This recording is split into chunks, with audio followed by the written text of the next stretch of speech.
मेरा नाम अकील है और मैं बगैर तू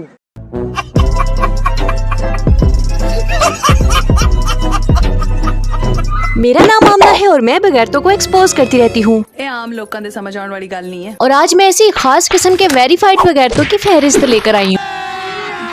अभी मजा आएगा ना भिड़ो।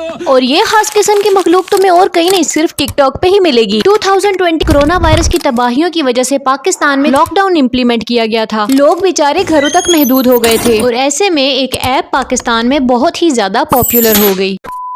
टिकटॉक एक ऐसा प्लेटफॉर्म है जिसे कोई भी छोटा बड़ा अपने मोबाइल में बहुत ही आसानी से इंस्टॉल करके उस पे अपना टैलेंट दिखा सकता है। क्या बोला तूने? हाँ ठीक ही सुना है, बिल्कुल टैलेंट की ही बात कर रही हूँ। बस वो हमारा टैलेंट थोड़ा डिफरेंट है। चूंकि लॉकडाउन था, बाहर आना जाना बंद था, तो फिर लोगों ने सोचा क्यों ना टिकटॉक्स बनाई जाए।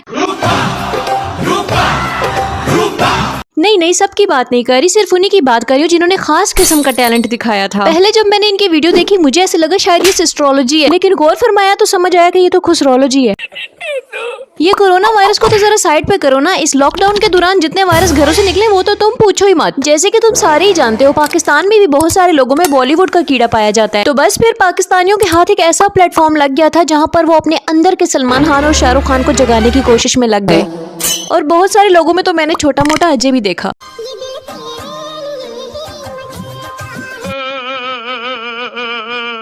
खैर टिकटॉक ने ऐसे छापरों को फेमस कर दिया था जिनसे घर में कोई सीधे मुंह बात नहीं करता। बड़े बड़े डग भर के मिरासियों की तरह चलो और ऊपर एक स्लोमो लगा दो, तुम वायरल।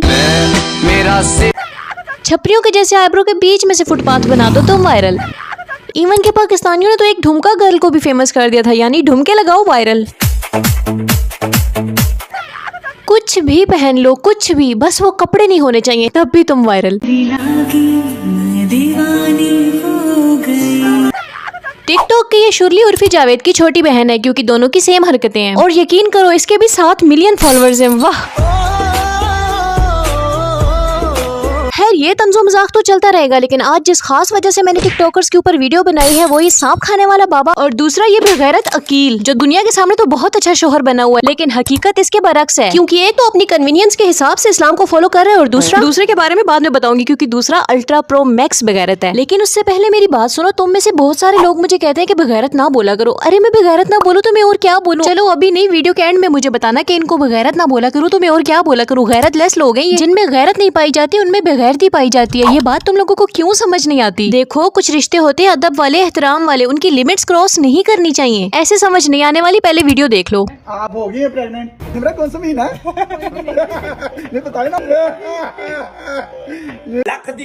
घूम फिर के सौदा लेते हैं, एम्पोरियम मॉल जाते, पैकेजेस जाते, तो शायद कोई अच्छा माल मिल जाता। तुसी बलालगंज ही रोक गए हो। अब ये जो भी एंकर या मीडिया पर्सन इसके साथ खड़ा हुआ है, इसके साथ मिलके ये 2 टके की बातें अपनी बीवी से कर रहा है। वो इसकी बीवी से इतने पर्सनल सवाल कर रहा है कि प्रेगनेंसी है कि नहीं, और ये गधे की तरह दांत निकाल के हंस रहा है। उसकी बीवी को माल कह के पुकार रहा है, यानी तुम एम्पोरियम या पैकेजेस चले जाते तो तुम्हें अच्छा माल मिल जाता। आप इतने बेगैरत हो।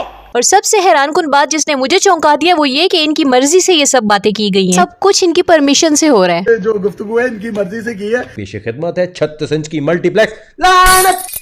ये वीडियो 8 मिनट की थी, जिसमें से बामुश्किल मैंने सिर्फ 14-15 सेकंड की वीडियो तुम लोगों के साथ शेयर की है। बाकी दिखाने के काबिल ही नहीं है, अंदाजा लगा लो। खैर इस फेक आदमी की मोहब्बत से लबरेज एक और वीडियो भी सामने आई थी, लो देखो। गुजरात से वापस आते अचानक तूफान आ गया था तो बेगम साहिबा ने वॉशरूम जाना था। फिर क्या हुआ? तो एक पेट्रोल पंप पे स्टे किया और मैं स्पेशल ये चेक करने आया शहजादी ये वॉशरूम डिजर्व करती है कि नहीं। यही नहीं, अभी और सुनिए। शहजादी के लिए शहाना सीट तैयार करने के लिए टिश्यूज का इस्तेमाल किया। यही नहीं, अभी और सुनिए। फाइनली बेगम साहिबा बिना घबराए पब्लिक टॉयलेट यूज कर सकती है, चाहे अब वो यहाँ 2 मिनट ही क्यों ना गुजारे।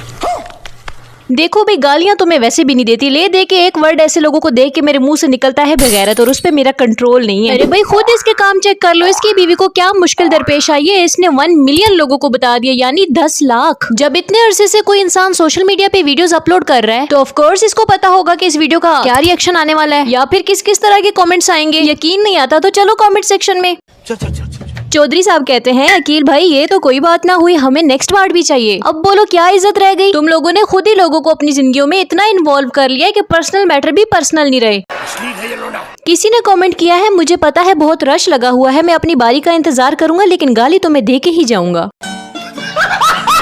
100 बातों की एक बात, इनकी बीवियां थोड़ी है, कंटेंट है इनका। प्राइवेसी नाम की भी कोई चीज होती है, अगर इसको वाकई इतनी मोहब्बत है अपनी बीवी से तो ये चीज दिखाने वाली नहीं थी। लेकिन ये कुछ टिकटॉकर्स पता नहीं कौन सी दुनिया की मखलूक है, ये कुछ कहना पड़ता है वरना सारे ही ऑफेंड हो जाते हैं।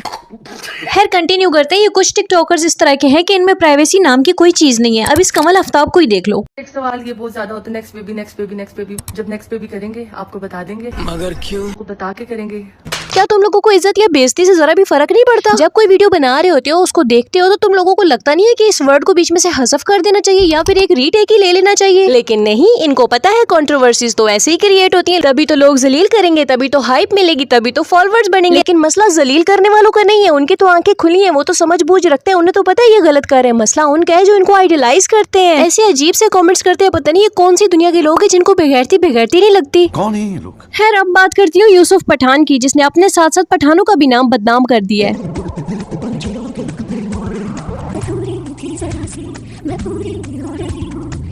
ये क्या है? ये वही खौफनाक चाचा है जो हर तरफ तुम लोगों को लूर लूर करता, उछलता और सस्ती बदमाशी दिखाता हुआ नजर आएगा। यकीन करो ये सोशल मीडिया इंटरनेट वगैरह ना होता तो मुझे तो कभी पता ही ना चलता कि दुनिया में किस किस नफ्सियात के लोग पाए जाते हैं। खैर ये प्यासा चाचा भी 6 मिलियन फॉलोवर लेके बैठा हुआ है। मुझे पता है तुम्हारे जहन में इस वक्त यही सवाल आ रहा होगा कि अंकल की एज इतनी ज्यादा है, रिस्पेक्ट क्यों नहीं कर रही मैं? अभी तुम्हें मैं अंकल के बारे में जब चीजें बताऊंगी ना तो रिस्पेक्ट वगैरह सारी बढ़ जाएगी।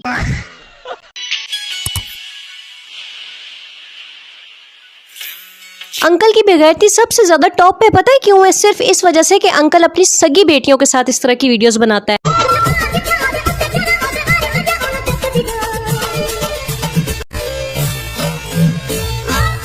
ये देखो मेरे अब्बा आ गए।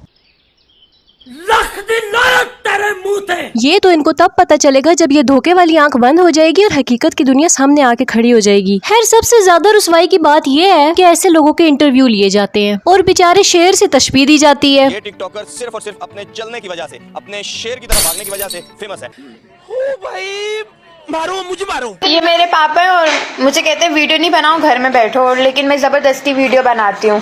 ऐ मेरे बुढ़े पति तुझे मालूम नहीं, तेरी बीवी है हंसी और है जवान। इनका बस यही चलता रहता है, कोई रिश्तों का एहतराम बाकी नहीं है, बस बेटियां नचाते रहते हैं, बीवियों को लोगों से इंसल्ट करवाते रहते हैं, डबल मीनिंग वाहियात किस्म के जोक्स वगैरह क्रैक करते रहते हैं, मतलब पैसों के लिए कुछ भी। अब मैं इनको रोक तो सकती नहीं हूँ, इनके खिलाफ एक वीडियो बनाने के सिवा मैं कर भी क्या सकती हूँ। खैर एंड पे मैं यही कहना चाहती हूँ कि मैंने कभी भी किसी के रिलीजन के ऊपर कभी बात नहीं की, हमेशा अपने ही रिलीजन को लेके बात की है, जब भी की है, और सिर्फ उन लोगों पे की है जो खुद को मुसलमान क्लेम करते हुए मुसलमानों वाले काम नहीं करते, भटके हुए हैं। हर रिलीजन के कुछ न कुछ प्रिंसिपल्स होते हैं, इस तरह हमारे भी हैं। तो जब भी ऐसी कोई वाहियात वीडियोस हमारे सामने आती है जो रिलीजन के खिलाफ जा रही होती हैं, तो हम उस पर बात करते हैं। हर बंदे के डिफरेंट ओपिनियंस निकल कर आते हैं, जिस तरह मेरा भी ये ओपिनियन है। इसी तरह जाहिर है जिनका मजहब इस्लाम नहीं है, उनका रिलीजन कुछ और है, उनके भी कुछ उसूल होते होंगे, कुछ कल्चर होते होंगे जिनके खिलाफ वर्जी वो बर्दाश्त नहीं करते होंगे, और उनके भी कुछ न कुछ ओपिनियंस निकल के आते होंगे। तो जब तुम्हारे उन ओपिनियंस पे हम कुछ नहीं कहते क्योंकि ये रिलीजन का मामला है, हमें इस बारे में नहीं पता कि तुम लोगों का गुस्सा किस बात पे निकल रहा है, तो हम एतराज क्यों करेंगे? जैसे मुझे तुम लोगों के रिलीजन के बारे में नहीं पता, मैं उस पर कोई स्टेटमेंट पास नहीं करती ताकि किसी की दिल आजारी ना हो, ताकि कोई हर्ट ना हो। इस तरह तुम लोगों को भी हमारे रिलीजन के बारे में नहीं पता, तो जब तुम लोगों को हमारे रिलीजन के बारे में पता ही नहीं है तो तुम लोगों का एतराज तो बनता ही नहीं है, क्योंकि अपने रिलीजन को लेके लोग बहुत ज्यादा सेंसिटिव होते हैं, मैं भी हूँ। बाकी तुम लोग वीडियो को देख के एंजॉय किया करो, मेरे साथ लड़ने के लिए मेरे अपने मुसलमान बहन भाई है ना, कॉमेंट सेक्शन देख लेना। यही थी मेरी आज की वीडियो, अगर पसंद आई हो तो मेरे चैनल को सब्सक्राइब करें, वीडियो को लाइक करें और एक अच्छा सा कॉमेंट भी कर दें।